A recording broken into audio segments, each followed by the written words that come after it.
Happy ओली आज video को आपण मान समस्त को स्वागत देखु आज भिडियोटी इग्नू बीएड एंट्रांस आपण मैंने समस्त जानते काली आपंकर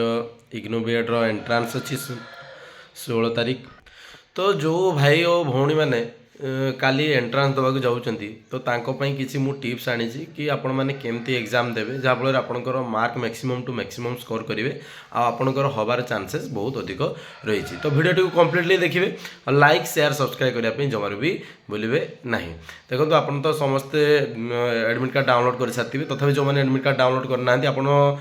दुईटी एडमिट कार्ड डाउनलोड करनी कि गोटे रखिदेवे आ गोटे आपको से देवे आउ से एडमिट कार्डटा आपंकर जो डिस्क्रिपेन्सी मेसेज आसो मैंने आपंकर जो सिलेक्शन हो आपंकर दरकार आसो कि आउ थे आपको अपलोड करने पड़ो तो से आपको जीक भी डॉक्यूमेंट आप अपलोड कर एडमिट कार्ड हो आपको सबू जो एडमिशन टाइम आप दरकार हम कि आजिकल एडमिशन टाइम आपको ऑनलाइन दरकार हम तो से आप किसी भी हजेबे ना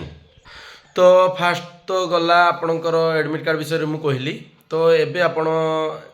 देखु आपण एग्जाम सेंटर ठीक निज निज जेहेतु डिस्ट्रिक्ट रे पड़ी तो आप ठीक टाइम जाकि पहुँचे तो किसी असुविधा नहीं बाकी आप पेन सांगे नहीं कि कि आपको से पेन देवे नहीं आउ एतिक जानवे आपंकर 100टा क्वेश्चन आपको 2 घंटा भितर आपको करेंगे सारिबार अच्छी तो आपको फास्ट कौन अटेम्प्ट करार अच्छी देखो आप आइदर फास्ट रिजनिंग अटेम्प्ट करूँ कि देखो रिजनिंग बहुत इजी पकेब जदि आप क्वेश्चन सब करगले ना आपको माने एग्जाम कौन हम ना जिते आपंकर गोटे प्रोसेस रे चली सब ठीक ही चलुची तो आप कॉन्फिडेंट बढ़ी बढ़ी जीव तो आपंकर अधिक माने जो क्वेश्चन आसी भी नथिबो से आप कॉन्फिडेंट ही करेंगे कि आपंकर नेगेटिव मार्किंग नहीं तो ट्राए करूँ आप रिजनिंग फास्ट करने आउ जदि रिजनिंग आप करूना तो आप देन टार्गेट करूँ पेडागोजी आगे करने तो कि आप जो पार्ट रे पूरा स्ट्रंग अच्छा आपंकर फुल मार्क आसो आप से पार्ट को आगे टार्गेट करेंगे कि अधिक जदि ठीक हो आप मैक्सिमम ठीक हो तो आपंकर कॉन्फिडेंटा से एग्जाम टाइम आपंकर बढ़ीज ठीक अच्छे आउ इंग्लिश पैसेज आप जदि पैसेज बुझीपारे तो आपंकर अल्टरनेट आप हिंदी भी पाइबे तो आप जब इंग्लिश पढ़ी तार आंसर पाऊना ताले आप हिंदी पढ़ी तार आंसर आप आराम से पाइबे तो किसी डरबार ना जदि आप पैसेज करुँच इंग्लिश सहित आप हिंदी भी पढ़ी सल्व करेंगे बुझीगला तो पैसेज आपंकर मार्क गोटे भी भूल हेनी जदि से टाइटल गोटे दुटा गोटे टाइटल से सुइटेबल पैसेज और टाइटल मांगे ताले से जब भूल हम ना आपंकर पैसेज गोटे भी मार्क कटोनी रिजनिंग भी गोटे भी मार्क कटोनी तो से हिसाब से आप टार्गेट करेंगे पेडागोजी आप जो अटेम्प्ट कर देखो पेडागोजी किसी इंपोर्टाट क्वेश्चन कहूँ कमिटी आप देखिए जातु कमिटी आपको आसो आ कि जो आप इंपोर्टाट डेट अच्छी जमती कि आपंकर एनसीईआरटी हो कि आपंकर सीबीएसई हो बा प्रोग्राम ऑफ एक्शन हो नेशनल एजुकेशन पॉलिसी हो एबे तो आपंकर जो एनसीएफ न्यू आसी 2020 हो आप सब देखिकी जातु कि सेठी आपंकर आसो ही आसो तापर किसी इंपोर्टाट आर्टिकल अच्छी से प्रत्येक वर्ष जमती मनी बिल होगला आपंकर डीपीएसपी उपरे होगला बा आपंकर इमरजेंसी उपरे होगला बा इलेक्शन उपरे होगला तो आपंकर किसी इंपोर्टाट आर्टिकल अच्छी तो से इंपोर्टाट आर्टिकल आप देखिए जातु से गोटे क्वेश्चन सियोर पाइबे कि आर्टिकल गोटे ना दुईटा क्वेश्चन सी जमती भी दब आर्टिकल आसो ही आपंकर आसो ठीक अच्छे तो सेमती आपंकर जो हिस्ट्री पार्ट रहा हिस्ट्री पार्ट रे आपण माने जो आपणकर मोगल अच्छा जमती कि आपणकर से बाबर हो कि अकबर हो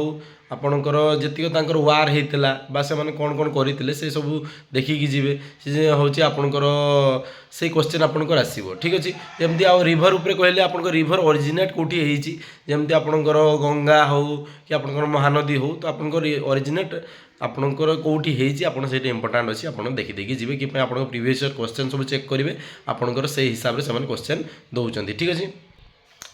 तापर 5 ईयर प्लानिंग आप देखिए देकी जी तो 5 ईयर प्लानिंग उपरे से आपणकर क्वेश्चन पकेबार बहुत चांसेस अच्छी तो 5 ईयर प्लानिंगटा आप गथ्रू हो तो बाकी आपणकर जो इंपोर्टाट रहा आपन बोर काहाठू होता माने काहाठू कौन जमती कि आपणकर फंडामेंटल ड्यूटी काहाठू होता बोर फंडामेंटल राइट काहाठू होता आपणकर सीएजी तो सेमती आप काहाठू कौन आडप्शन होटा चेक कर देखी जी तो यहाँ इंपोर्टाट अच्छी आपंकर यू गोटे क्वेश्चन आसबार मे बी पॉसिबिलिटी बहुत थाए ठीक अच्छे तो से हिसाब से आपन टे गथ्रू ओवरलुक कर देकी जी तो साइंस पिला साइंस बहुत इजी पकेब तो आप जो मैंने भावुं मैथ करेंगे तो आप मैथ बिल्कुल नेबेनि आप साइंस नहीं करेंगे देखिए आपंकर मैथ टू साइंस अधिक रही कि मैथ जी दब सब लेंदी मैथ हो आप सल्व भी करें आपंकर अधिक क्वेश्चन रही कि मैथ तार जो कैलकुलेशन दिए ना से बड़ बड़ कैलकुलेशन दिए से ट्रायंगल भी जो एरिया मागी ना से कैलकुलेशन बड़ देती इजी हो मैथ किंतु आप कैलकुलेशन फसीजे तो से हिसाब से आप ट्राए करेंगे साइंस करेंगे तो साइंस जब आप न हो देन आप मैथ टार्गेट करेंगे ताले किसी प्रोब्लेम ना किंतु जदि साइंस हो जाऊँगी आपंकर मैथ अधिक मार्क आसो देन आप कौन करेंगे हूँ साइंस ने देखो आपको लगे मैथ में आप अधिक आने कि आप सारी पारे कि 2 घंटे आपको सारे अच्छे ठीक अच्छे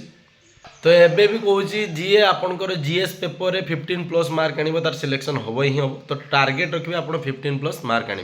देखो आपको जो 12-13टा ठीक हो जाऊँगी देन आप आखि बंद करके मारे गोटे ऑप्शन में मारे तो आपंकर 2-3टा ठीक हबार चांसेस बहुत अधिक अच्छी तो से हिसाब से आप टार्गेट ने ठीक अच्छे आपंकर जोटा आसूनी यदि आप जानते यहाँ भूल हम तो आप धर आपको ओभरअल आपंकर 20टा क्वेश्चन आसलानी ठीक अच्छे तो 20टा क्वेश्चन रू आप मार्चंती एमती जदि लक साथ देला तो सब ठीक हो किसी प्रोब्लेम ना जदि लक साथ नदेला ताले सब भूल हम तो आप टार्गेट करेंगे गोटे ऑप्शन टार्गेट कले आपको 4-5टा ठीक हो तो आपको से 4-5टा ही मार्क माने 4-5 मार्क आपको सिलेक्शन करार हेल्प कर ठीक अच्छे तो से हिसाब से आप मैंने प्रिपेयर होते आपंकर जी सपोर्टिव डॉक्यूमेंट आप ने आपको टी जा आगु एडमिट कार्ड तो गो थ्रू हो कौन कौन मागिची कौन ना आप से हिसाब से नहीं जी आ एग्जाम आप घंटे आगु तो जानते पहुँचे कि आपंकर से बहुत सारा चेकिंग करेंगे से सबू तो आपन को एग्जाम पे ऑल द बेस्ट आशा करे आपंकर एग्जाम बहुत बढ़िया हम आउ एग्जाम दे आसिले मु क्वेश्चन एनालाइज करी तो तापर देखा कौन हो ठीक अच्छे मोर भी बहुत सांग मैंने एग्जाम देवाई जाऊँगी मुझे देखा करने जी तो समस्त ऑल द वेरी बेस्ट आउ एग्जाम आपंकर भल हो धन्यवाद।